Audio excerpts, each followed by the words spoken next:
Wala nang maraming paligoy-ligoy pa, diretso sa punto na. Maiksi lang ang komentaryo, pero diretso sa punto. Maraming kuro-kuro, may tiwali, may totoo. Dito, sa Puntong Diretso tayo. Punto Diretso. Attorney Kaufman, is your legal team actively considering the options reportedly raised by Attorney Harry Roque to file a separate civil action under Dutch domestic law challenging the legality of Mr. Duterte's or President Duterte's arrest and detention? Perhaps you could enlighten me. Where is Harry Roque proposing to file this? Under Dutch Under Dutch law? Under Dutch legal. And what's the nature of this? Has he mentioned it in the media?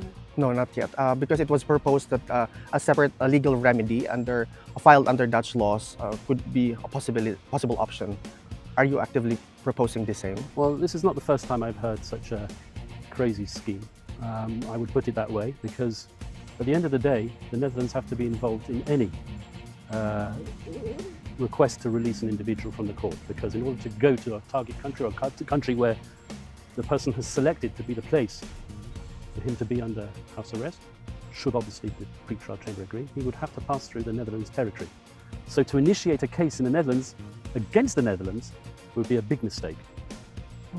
Magre-react lang po ako dun sa sinasabi niya na crazy idea yung pagdadala ng kaso ni Tatay Digong, yung issue ng kidnapping sa lokal na hukuman ng Netherlands.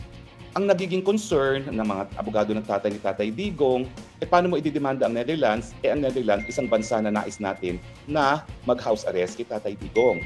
Well, alam mo yun po, yung pag-iisip na yan, laos na po yan. Sa totoo lang po, sa Europe, nagtayo sila ng European Court of Human Rights para masigurado nga na lahat ng mga obligasyon ng mga kasapi ng European Union ay sang-ayon sa tratado na kanilang ipinasok. Ibig sabihin po, wala pong personalan yan. Institutionalized po yung kaso at napakadaming kaso na sinasampa dyan sa European Court of Human Rights na mga ordinaryong mamamayan ang nagsasampa ng kaso laban sa kanilang estado. Natural, dedepensa ang Netherlands. At ang posibleng depensa ng Netherlands, ay naku, wala akong ginawa dyan. Ang ICC ang gumawa dyan at ako'y host state lang. Pero hayaan yung sagutin nila yung tanong, bakit nyo pinapasok na walang passport, walang visa?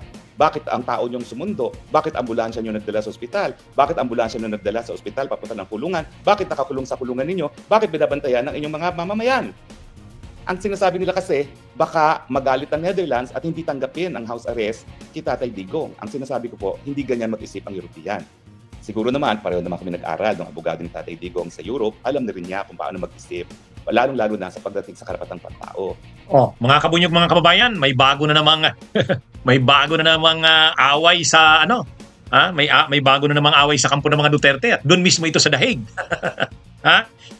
Hindi naman sila magkaharap, pero magkahiwalay sila. Nagpahayag si Kaufman. Ang tindi, tinawag na talagang crazy. Sa atin, loko-loko. Crazy talaga yung ginamit na term ni Kaufman. Kontra kay Roque. Crazy daw si Roque. Kaya biglang nag-react si Roque, biglang nag-live, galit, na-insulto. Hindi raw sana siya magre-react agad, kaya lang daw, tinawag daw siyang crazy. Ang pagsabi ni Kaufman na crazy si Roque ay kaugnay ito doon sa ulit-ulit ng proposal o suhestyon ni Roque na wag na lang malimit ang laban doon sa ICC. Dapat i-avail na o gamitin na ang domestic remedies. Ibig sabihin, sa Dutch court, mag-file na ng petition doon, questionin na sa Dutch court yung legality ng arrest ni Duterte, hilingin sa Dutch court na mag-intercede na ito, makialam na ito, para palayain na si Duterte ng ICC. Kaya, tinanong uli si Kaufman ng isang DDS na vlogger, ang tanong kay Kaufman, anong masasabi niya doon sa suggestion ni Attorney Harry Roque? Nung dati hindi pinapangalanan ni Kaufman si Roque, pero ngayon pinangalanan na. Pero that suggestion is crazy. Yung suggestion daw ni Roque ay crazy. Bakit crazy? Ang sinasabi kasi ni Kaufman, magpipetition ka sa Dutch court.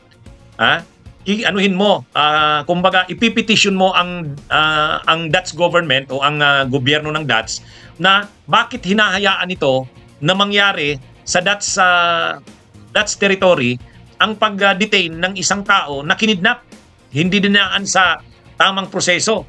So parang ang mangyayari, yung sinasuggest ni Roque, parang kalaban mo ngayon yung Dutch government. Kasi kini-question mo bakit nila hinahayaan ang ganun sa kanilang teritoryo. Ay sabi ni Kaufman, ay that's crazy. Kasi kung mapapalaya si Duterte, kung magagrant yung interim release ng ICC, dadaan ito sa Dutch territory. Dadaan ito sa jurisdiction ng Dutch, ng gobyerno ng Dutch. O bakit mo ngayon kakasuhan ito? Bakit mo ito ki-questionin?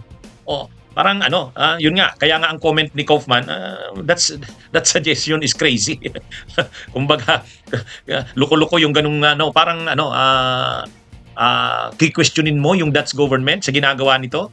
Tapos pag na-release si Duterte, dadaan din doon sa kanilang jurisdiction. Parang hindi. Bakit mo kakasuhan o ki-questionin ang Dutch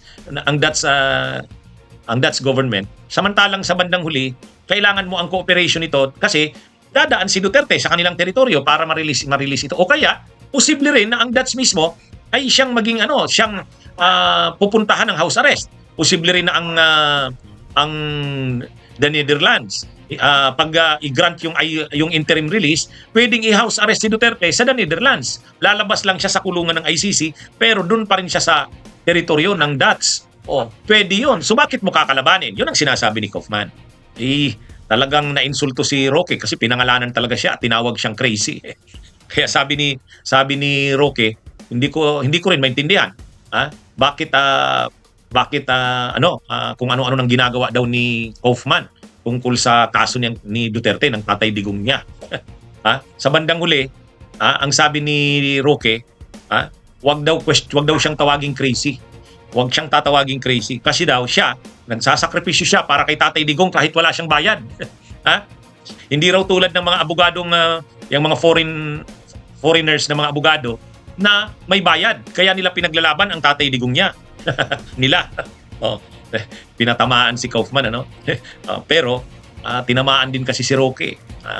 Tinawag ba namang crazy? Anyway, yan mga kabunyog, mga kababayan, ang huling mga developments ngayon sa ICC. Ito tungkol na doon ito sa kampo ng mga Duterte. Tumitindi ang bangayan ng ni Kaufman at saka ni Roque. Nakakatawa itong laaway ng dalawang ito. Noon pa yan, sa simula't-simula pa. Hanggang ngayon, sige pa rin. Okay, mga kabunyog, mga kababayan, ito po ang ating Punto Diretso. Bunyog, halikan na kasama ka.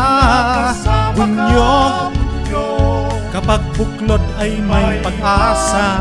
Luzon, Visayas, Mindanao, isa ang pananaw. Sa bagong Pilipinas ang bunyog isisigaw.